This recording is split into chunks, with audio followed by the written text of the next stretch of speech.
ರೆಸ್ಟೋರೆಂಟ್ಗೆ ಹೋಗಿ paneer gravy order ಮಾಡಿದ್ರೆ ತುಂಬಾ ರೇಟ್ ಇರುತ್ತೆ.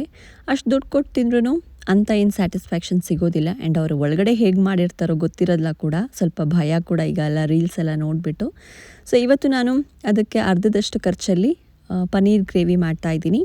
ಮನೆಯವರೆಲ್ಲ ಆರಾಮಾಗಿ ತಿನ್ಬೋದು. ಹೆಲ್ತಿ ಅಂದರೆ ನಾವೇ ಮಾಡ್ತಾ ಇರೋದ್ರಿಂದ ಹೆಂಗೆ ಮಾಡಿರ್ತಾರೋ ಅನ್ನೋ ಯೋಚನೆನೂ ಇರೋದಿಲ್ಲ.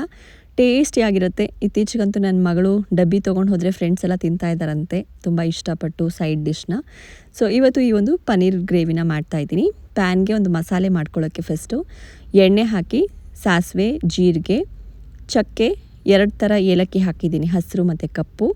ಒಂದು 1/4 ಟೀ ಸ್ಪೂನಷ್ಟು ಕಾಳು ಮೆಣಸು ಹಾಕಿ ಇದಕ್ಕೆ ಶುಂಠಿ, ಬೆಳ್ಳುಳ್ಳಿ, ಹಸಿಮೆಣಸಿನ್ಕಾಯಿ ಹಾಗೆಯೇ 2 ಈರುಳ್ಳಿನ ಕಟ್ ಮಾಡಿ ಹಾಕಿ ಒಂದು 7-8 ಗೋಡಂಬಿನ ಕೂಡ ಹಾಕ್ಕೊಂಡಿದ್ದೀನಿ. ಇದಿಷ್ಟನ್ನು ಬಾಡಿಸ್ಕೊಂಡು ಈರುಳ್ಳಿ ಒಂಚೂರು ಕಲರ್ ಚೇಂಜ್ ಆದಮೇಲೆ ಇದಕ್ಕೆ 3 ಟೊಮೆಟೊ ಕಟ್ ಮಾಡ್ಕೊಂಡಿರೋದನ್ನ ಹಾಕಿ ಇದಕ್ಕೇ ಉಪ್ಪನ್ನು ಈಗಲೇ ಹಾಕ್ತಾಯಿದ್ದೀನಿ, ಟೊಮೆಟೊ ಬೇಗ ಸಾಫ್ಟ್ ಆಗಲಿ ಅಂತ.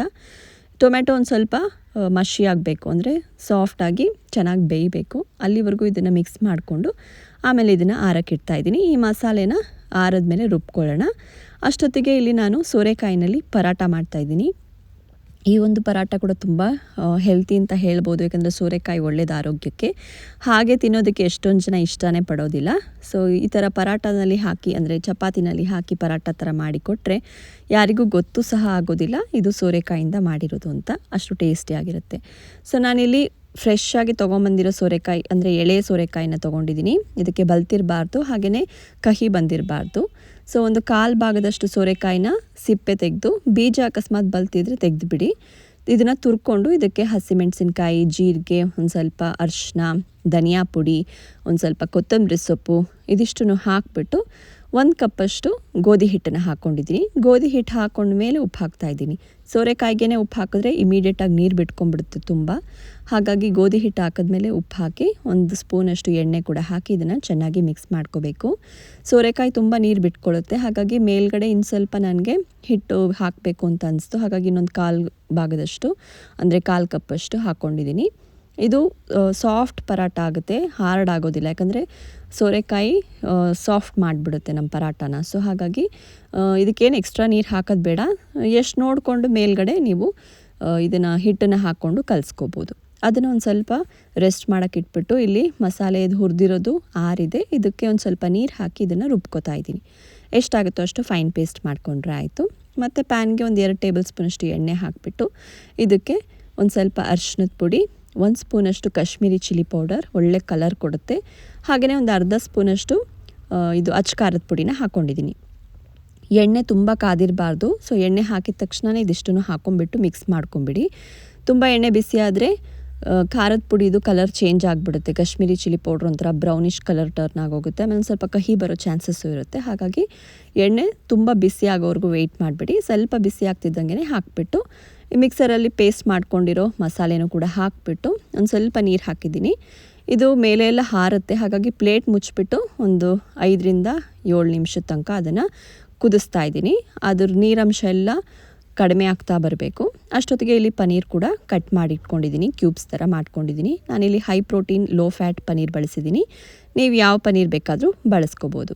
ಇವಾಗ ನೀರೆಲ್ಲ ಇಂಗಿದೆ, ಸ್ವಲ್ಪ ಲೈಟಾಗಿ ಸೈಡ್ಸಲ್ಲಿ ಎಣ್ಣೆ ಬಿಟ್ಕೊಂಡು ಬಂದಿದೆ. ಇವಾಗ ಇದಕ್ಕೆ 1 ಟೇಬಲ್ ಸ್ಪೂನಷ್ಟು ಕಸೂರಿ ಮೇಥಿನ ಹಾಕಿ ಚೆನ್ನಾಗಿ ಮಿಕ್ಸ್ ಮಾಡಿಕೊಂಡು ಕಟ್ ಮಾಡ್ಕೊಂಡಿರೋ ಪನ್ನೀರ್ ಕ್ಯೂಬ್ಸ್ನ ಹಾಕೋತಾ ಇದ್ದೀನಿ. ನಾನು ಶಾಲೋ ಫ್ರೈ ಅಥವಾ ಡೀಪ್ ಫ್ರೈ ಏನು ಮಾಡ್ತಾಯಿಲ್ಲ, ಹಾಗೇ ಹಾಕ್ತಾಯಿದ್ದೀನಿ ಪನ್ನೀರ್ನ. ನೀವು ಬೇಕಿದ್ದರೆ ಫ್ರೈ ಮಾಡಿ ಆಮೇಲೆ ಹಾಕ್ಬೋದು. ಅಂಗಡಿಯಿಂದ ತಂದಿರೋ ಮಾಮೂಲಿ ಪನ್ನೀರ್ ಆದರೆ ಫ್ರೈ ಮಾಡಿದ್ಮೇಲೆ ಒಂದು ಸ್ವಲ್ಪ ಬಿಸಿನೀರಲ್ಲಿ ಹಾಕಿಟ್ಬಿಡಿ, ಆವಾಗ ರಬ್ಬರ್ ಥರ ಆಗೋದಿಲ್ಲ. ಮನೇಲೇ ನೀವು ಪನ್ನೀರ್ ಸೆಟ್ ಮಾಡಿದರೆ ಅದೇನು ಮಾಡೋ ಅವಶ್ಯಕತೆ ಇರೋದಿಲ್ಲ. ಇದಕ್ಕೆ ಎಷ್ಟು ಬೇಕೋ ಅಷ್ಟು ನೀರು ಹಾಕಿಬಿಟ್ಟು 1 ಸ್ಪೂನಷ್ಟು ಕಿಚನ್ ಕಿಂಗ್ ಮಸಾಲ ಹಾಕ್ತಾಯಿದ್ದೀನಿ. ಇದರಿಂದ ತುಂಬ ಚೆನ್ನಾಗಾಗುತ್ತೆ ಗ್ರೇವಿ. ಹಾಗೆಯೇ ಒಂದು ಅರ್ಧ ಸ್ಪೂನಷ್ಟು ಸಕ್ಕರೆ ಹಾಕ್ತಾಯಿದ್ದೀನಿ. ಇದು ಆಪ್ಷನಲ್ಲು, ಬಟ್ ಹಾಕಿದ್ರೆ ಚೆನ್ನಾಗಿರುತ್ತೆ ಟೇಸ್ಟು. ಕೊನೆಯಲ್ಲಿ ಒಂದೇ ಒಂದು ಹಸಿಮೆಣಸಿನ್ಕಾಯಿನ ಈ ಥರ ಸ್ಲಿಟ್ ಮಾಡಿ ಹಾಕ್ತಾಯಿದ್ದೀನಿ. ಇದು ಸ್ವಲ್ಪ ಖಾರ ಇರೋ ಹಸಿಮೆಣಸಿನ್ಕಾಯಿ, ಹಾಗಾಗಿ ಒಂದೇ ಹಾಕಿದ್ದೀನಿ. ಈ ಥರ ಹಾಕೋದ್ರಿಂದ ಅದು ಕುದಿಯತ್ತಲ್ಲ, ಒಳ್ಳೆ ಫ್ಲೇವರ್ ಬರುತ್ತೆ ಈ ಒಂದು ಗ್ರೇವಿಗೆ. ಸೊ ಮೆಣಸಿನ್ಕಾಯಿ ಕೊನೆಯಲ್ಲಿ ಹಾಕೋದನ್ನು ಮಿಸ್ ಮಾಡಬೇಡಿ. ಇದನ್ನು ಒಂದು 6-7 ನಿಮಿಷ ಕುದಿಯೋಕೆ ಇಡ್ತಾಯಿದ್ದೀನಿ. ಅಷ್ಟೊತ್ತಿಗೆ ಇಲ್ಲಿ ಪರಾಟ ಕೂಡ ಮಾಡ್ಕೋತಾ ಇದ್ದೀನಿ.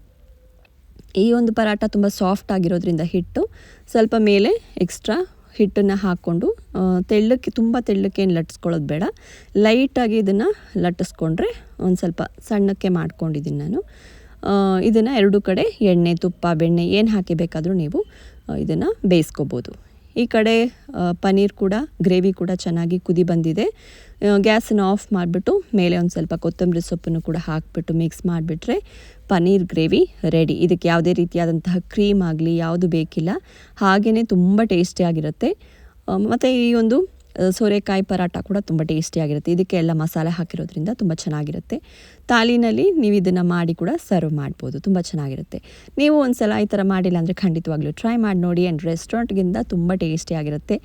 ಆ್ಯಂಡ್ ಕಮೆಂಟ್ಸ್ನಲ್ಲಿ ಹೇಳೋದನ್ನು ಮಿಸ್ ಮಾಡಬೇಡಿ ಹೇಗೆ ಬಂತು ಅಂತ.